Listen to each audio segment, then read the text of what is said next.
আচ্ছা, আমরা এখন পড়ব হলো সংখ্যা পদ্ধতি। তাহলে সংখ্যা পদ্ধতি কাকে বলে?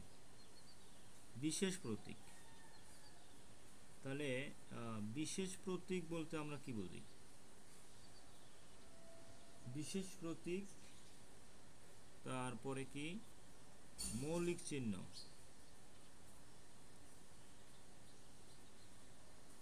বিশেষ প্রতীক মৌলিক চিহ্ন দ্বারা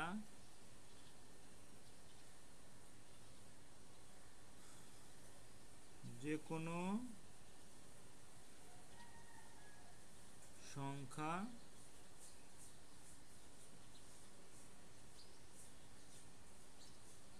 প্রকাশ করার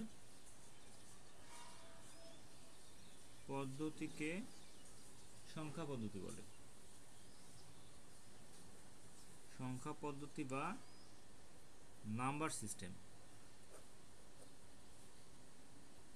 নাম্বার সিস্টেম তাহলে কি? বিশেষ প্রতীক মৌলিক চিহ্ন দ্বারা কোনো সংখ্যা প্রকাশ করার পদ্ধতিকে কি বলে? নাম্বার সিস্টেম বা সংখ্যা পদ্ধতি বলে। এখন এই সংখ্যা পদ্ধতি কয় প্রকার? সংখ্যা পদ্ধতি হলো 4 প্রকার। এক নম্বর হলো কি? বাইনারি। এক নম্বর কি? বাইনারি। আচ্ছা, তারপর আমরা 2 নম্বর কি বলবো? ডেসিমাল। 3 নম্বর অক্টাল এবং 4 নম্বর হলো কি? হেক্সা অক্টাল। হেক্সা অক্টাল।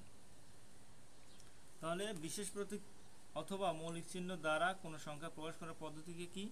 সংখ্যা পদ্ধতি বলে। সংখ্যা পদ্ধতি কয় প্রকার? 4 প্রকার। 1 নম্বর হলো বাইনারি, 2 নম্বর হলো ডেসিমাল, 3 নম্বর হলো অক্টাল, 4 নম্বর হলো হেক্সা অক্টাল। তো এই ছিল আজকের ভিডিও। আশা করি ভিডিওটা বুঝতে পেরেছো। আর সবাইকে রিকোয়েস্ট করব, যারা আমার চ্যানেলকে এখনও সাবস্ক্রাইব করো নাই, প্লিজ সাবস্ক্রাইব মাই চ্যানেল। আল্লাহ হাফেজ, আসসালামু আলাইকুম।